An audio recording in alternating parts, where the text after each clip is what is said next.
Muitas vezes, você senta na sua poltrona favorita e olha para as paredes da sua sala, perguntando para Deus por que a sua estrela parou de brilhar. Você acredita que a sorte é um presente reservado para os jovens, ou para aqueles que deram o lance certo na hora certa. Você se convenceu de que o seu estoque de milagres acabou, e que agora o que resta é apenas o peso dos dias. Mas eu preciso te dizer uma verdade que pode doer agora, mas que vai te libertar nos próximos minutos. A sorte não sumiu da sua vida porque o destino te abandonou. Ela sumiu porque você transformou a sua existência em um museu de coisas mortas e não deixou sequer uma fresta para o ar novo entrar. Você reza pedindo uma mudança, mas a sua casa e a sua mente estão tão lotadas de ontem que o hoje simplesmente não consegue encontrar um lugar para sentar. A sorte é como uma visita elegante que não entra em uma casa onde o sofá está coberto de poeira e as janelas estão pregadas. Antenor sabia exatamente como é esse sentimento. Com 67 anos, ele passou a vida sendo o pilar da família, mas agora se sente invisível. Naquela terça-feira cinzenta, ele acordou com o peso de 10 séculos sobre os ombros. O silêncio da casa era tão denso que ele podia ouvir o pó assentando sobre os móveis que ninguém mais usava. Ele pegou aquele rádio antigo na esperança de ouvir uma música que trouxesse algum conforto, mas a peça de plástico ressecado quebrou na mão dele como se o próprio tempo estivesse contra os seus desejos. Ao se abaixar para buscar uma ferramenta, ele tropeçou em uma pilha de jornais de 1998 que ele guardava por uma segurança que nunca existiu. Ali, sentado no chão, cercado por papéis amarelados e cheiro de mofo, Antenor percebeu que não era apenas o rádio que estava quebrado, era a sua vida de ex-comerciante que tinha se tornado um amontoado de entulho. Você provavelmente se identifica com ele. Você sente que os seus filhos só ligam quando precisam de dinheiro, ou que o seu dia se tornou um imã de pequenos desastres, como um cano que estoura ou uma conta que chega errada. Você acha que é azar, mas o que eu vou te revelar agora vai mudar a forma como você enxerga cada objeto dentro do seu armário e cada mágoa guardada no seu peito. Existe um lugar específico na sua casa que é o túmulo da sua prosperidade. Um canto que você ignora todos os dias, mas que é onde a sua energia parou de circular. Eu vou te mostrar como identificar esse ponto de estancamento e o que acontece quando você decide que não quer mais ser o guardião de fantasmas. Fique comigo, porque o que Antenor descobriu naquela tarde não foi apenas uma lição sobre limpeza, mas um segredo psicológico e espiritual sobre como fazer a sorte voltar a bater na sua porta amanhã cedo. Mas para isso, ele teria que encarar o objeto mais doloroso que guardava em silêncio. Antenor ainda estava sentado no chão da sala, cercado pelos jornais de 1998, quando a campainha tocou. O som parecia um alerta estridente quebrando o feitiço de melancolia que pairava sobre a casa. Era Jorge, um amigo de infância que ele não via há quase um ano. Jorge tinha a mesma idade, os mesmos cabelos brancos e as mesmas rugas ao redor dos olhos, mas algo nele era profundamente diferente. Jorge exalava uma vitalidade que Antenor tinha esquecido que existia para homens daquela idade. Ele não caminhava como se estivesse arrastando correntes invisíveis. Ele entrou na casa e olhou ao redor, não com julgamento, mas com uma clareza que assustou o velho comerciante. Eles se sentaram na cozinha, e enquanto o café passava, Jorge não falou sobre remédios ou sobre as dores nas costas que costumam dominar as conversas nessa fase da vida. Ele fez uma observação que atingiu o centro do peito de Antenor. Ele disse que a sorte não tinha abandonado aquela casa, mas que ela simplesmente não conseguia mais encontrar um lugar para se sentar. Jorge apontou para as prateleiras cobertas de pastas para os eletrodomésticos que não funcionavam mais, e para a chave enferrujada pendurada em um prego na parede. Ele perguntou por que Antenor ainda guardava a chave de uma loja que tinha fechado as portas há 10 anos. Aquela pergunta foi como um choque de realidade que fez o ar parecer mais pesado. Jorge explicou que onde o ar não circula, a vida apodrece. Ele falou sobre algo que a psicologia moderna chama de carga cognitiva, mas que para quem já viveu muito, soa apenas como o peso de carregar fantasmas. Cada objeto quebrado, cada papel amarelado e cada lembrança de um fracasso que você mantém por perto é como um ladrão de energia. Seu cérebro gasta um combustível precioso tentando processar o passado que já morreu, e com isso, não sobra espaço para o sistema de alerta perceber as oportunidades do presente. Você se torna cego para a sorte porque está ocupado demais sendo o vigia de um museu de derrotas. Jorge terminou o café e se despediu, deixando para trás um silêncio que agora queimava. Antenor olhou para as próprias mãos e percebeu que elas estavam fechadas, segurando coisas que não tinham mais utilidade nenhuma. Ele caminhou lentamente pelo corredor e parou diante de um móvel antigo no canto mais escuro da casa. Era a gaveta das pendências. Ele sabia que ali dentro estava guardado o registro de tudo o que deu errado nos últimos 20 anos. Ele sentiu o coração acelerar, como se estivesse diante de um portal perigoso. Ele sabia que, para a sorte voltar, ele precisaria abrir mão da sua falsa segurança e encarar o que estava escondido sob aquela pilha de papéis, mas ele não imaginava que o primeiro objeto que tocaria mudaria completamente o seu destino antes mesmo do sol se pôr. Antenor ficou ali parado, com a mão na alça de metal frio daquela gaveta, sentindo um peso que não vinha dos objetos, mas da sua própria alma. Ele pensou em dar as costas e voltar para a sua poltrona, fingindo que Jorge nunca tinha aparecido com aquelas palavras cortantes. É muito fácil falar em se livrar do passado quando não se é o dono das cicatrizes. Você também faz isso. Você olha para as suas mágoas e para os seus fracassos e os protege como se fossem tesouros, porque no fundo você tem medo de quem será se deixar de ser a pessoa que sofreu. Antenor sentia que se jogasse fora aqueles papéis estaria apagando os rastros da sua própria existência. Ele abriu a gaveta apenas 1 centímetro, e o cheiro de papel velho subiu como um fantasma familiar. Ele viu um recibo de uma peça de carro de 10 anos atrás, e pensou que talvez um dia comprasse um modelo igual e precisasse daquela referência. Essa é a armadilha da mente que envelhece acreditar que a segurança mora no acúmulo e que o vazio é o nosso maior inimigo. Ele começou a se justificar, dizendo que Jorge era um aventureiro que não respeitava a própria história. Afinal, cada conta paga cada multa, e cada registro de erro serviam para lembrá-lo de que ele tinha sobrevivido. Mas sobreviver não é a mesma coisa que viver. Antenor sentia um nó na garganta, porque admitir que Jorge tinha razão significava confessar que ele passou a última década cavando o próprio buraco. O medo de estar errado é maior do que o desejo de ser feliz. Ele pegou uma pasta azul desbotada e seus dedos tremeram. Ali estava o contrato da loja, que não existia mais.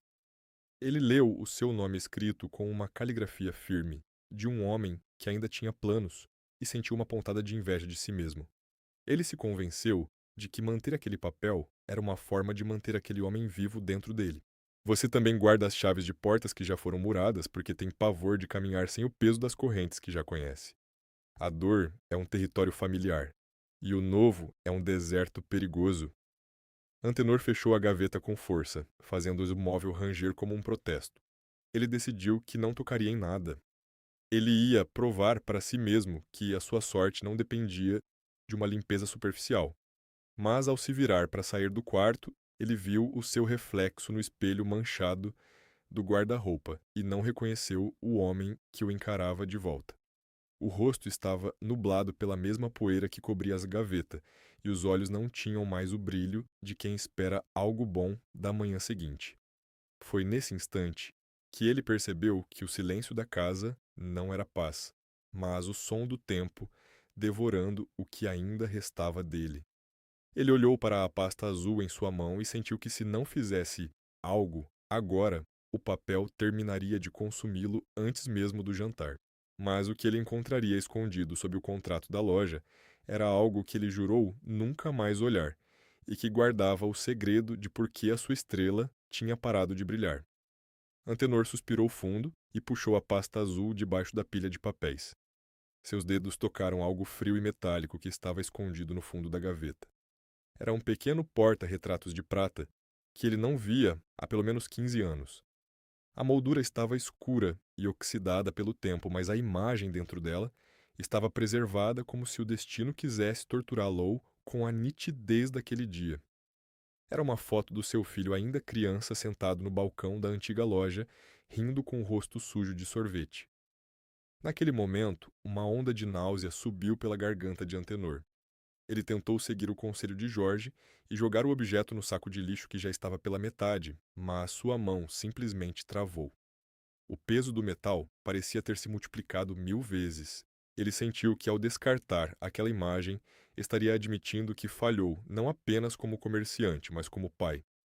A voz na sua cabeça começou a sussurrar que a sua má sorte era, na verdade, um castigo justo, por ter priorizado o trabalho e o orgulho, enquanto a vida de quem ele amava passava em segundo plano. Ele tentou se levantar para levar o saco de lixo para fora, mas seu joelho falhou e ele desabou pesadamente de volta no chão frio. Ali, cercado por pilhas de papel que ele mesmo tinha arrancado das entranhas do móvel. Antenor sentiu que a casa estava rindo dele. O silêncio, que antes era denso, agora parecia um rugido de solidão. Ele olhou para suas mãos manchadas de poeira e percebeu que não tinha forças para terminar o que começou. A ilusão de que uma simples limpeza mudaria seu destino se despedaçou como vidro. Você também já sentiu esse cansaço que não é no corpo, mas na vontade de continuar? Aquela sensação de que o tempo passou rápido demais e que as suas chances de consertar os erros ficaram para trás em uma esquina que você não pode mais alcançar. Antenor abraçou o porta-retratos contra o peito e chorou um choro silencioso e amargo de quem se sente um estorvo no próprio lar. Ele se convenceu de que Jorge estava errado e que ele estava destinado a ser o zelador daquelas cinzas até o fim. Ele olhou para a porta da sala, desejando que alguém entrasse e o resgatasse daquela montanha de lembranças, mas ele sabia que o telefone não tocaria. A dor de se sentir inútil é a ferida mais profunda que um homem pode carregar, e Antenor estava sangrando por dentro, enquanto a de escuridão da tarde começava a lamber as paredes da sala. Foi então que ele ouviu um estalo vindo da cozinha, um som seco e assustador, que indicava que algo mais tinha cedido sob o peso do abandono. E ele percebeu, com pavor, que o seu porto seguro estava desmoronando junto com o seu espírito, antes mesmo de ele conseguir dar o primeiro passo para a liberdade. O estalo vindo da cozinha foi o som do tempo, avisando que a paciência da vida tinha se esgotado. Antenor se levantou devagar, usando o balcão como apoio, e sentiu que aquele era o Ciarrone momento da verdade. Ele olhou para o porta-retratos de prata em sua mão e, pela primeira vez em décadas, não viu um troféu de dor, mas uma âncora que o mantinha preso no fundo de um oceano de lamúrias. Ele percebeu que o seu filho, na foto, era uma criança feliz e que aquela criança não gostaria de ver o pai transformado em um vigia de coisas mortas. A sorte não tinha ido embora para sempre. Ela estava apenas esperando ele parar de olhar para o retrovisor. Antenor entendeu que cada recibo guardado e cada peça quebrada eram como tijolos que ele mesmo usou para emparedar a própria alma. Ele sentiu uma clareza que nunca tinha experimentado antes. Ser útil não era mais sobre ter uma loja aberta ou ser o pilar inabalável de uma família que agora tinha seus próprios rumos. Ser útil era sobre estar presente e disponível para o agora. Ele pegou a pasta azul do contrato da loja que faliu e, em vez de sentir o peso da derrota, sentiu o alívio de quem entrega um fardo que nunca foi seu. Ele rasgou-a de papel não com raiva, mas com a serenidade de quem encerra um capítulo para que o próximo possa começar. Ele percebeu que a sua segurança não estava no que ele possuía, mas na sua capacidade de se reinventar mesmo com os cabelos brancos. Ele decidiu que não seria mais o zelador da sua própria tristeza. Ele caminhou até o saco de lixo e depositou ali não apenas objetos, mas a crença de que o seu melhor já tinha passado. Ao fazer isso, ele sentiu como se um nó apertado no seu peito se desfizesse, permitindo que o ar finalmente circulasse. A casa parecia ter se expandido, e o silêncio que antes o assustava agora soava como um convite. Ele limpou as manchas do espelho e viu um homem que, apesar das marcas do tempo, ainda tinha fogo nos olhos. A decisão era irreversível. Ele não era mais o homem que perdeu tudo. Ele era o homem que tinha acabado de ganhar o espaço necessário para que a vida voltasse a acontecer. Ele sabia que amanhã o sol nasceria em uma casa diferente porque o morador dela tinha finalmente decidido parar de guardar o ontem para poder abraçar o hoje com a dignidade de quem sabe que o milagre mora no espaço vazio. A manhã de quarta-feira nasceu com uma luz diferente na sala de Antenor. Não era apenas o sol que entrava pelas janelas agora limpas, mas uma sensação de amplitude que ele não sentia há décadas. O rádio quebrado e a pasta azul do contrato da loja não estavam mais lá para cobrar uma dívida emocional que ele nunca conseguiria pagar. Ele se vestiu com um cuidado que tinha esquecido, e ao caminhar pelo corredor, percebeu que seus passos não eram mais pesados. Ele não estava mais arrastando o peso de 1998. Ao abrir a porta da frente para levar os últimos sacos de descarte até a calçada, ele encontrou o Sr. Wilson, seu vizinho de longa data, que estava parado junto ao portão. Wilson olhou para Antinor, e em vez do aceno protocolar de sempre, ele sorriu com uma surpresa genuína. Ele disse que Antenor parecia 10 anos mais jovem, e que aquela disposição era exatamente o que ele estava procurando. Wilson explicou que estava envolvido em um novo projeto comunitário para revitalizar o antigo centro comercial do bairro, e que precisava de alguém com a experiência e o olhar de quem já tinha construído um negócio do zero. A sorte que Antenor achava ter perdido estava ali parada na calçada, esperando apenas que ele tivesse as mãos vazias e o espírito limpo para agarrá-la. Ele aceitou o convite não como um fardo, mas como a prova de que o universo sempre recompensa quem tem a coragem de abrir mão do que já morreu. Agora você que me ouve precisa entender que o que aconteceu com Antenor não foi um milagre místico, mas uma lei psicológica e espiritual de causa e efeito. Quando você limpa o seu ambiente, você limpa a sua visão. A sorte é uma frequência que exige silêncio e espaço para ser ouvida. Enquanto você estiver ocupado guardando o lixo da sua história, as oportunidades passarão pela sua porta sem sequer bater, porque a sua casa parece ocupada demais por fantasmas. Chegou o momento de você realizar o seu próprio rito de passagem. Eu não quero que você planeje uma grande mudança para o mês que vem. Eu quero que você faça isso agora. Levante-se dessa poltrona e vá até a gaveta ou armário que mais te causa desconforto. Escolha exatamente 3 itens.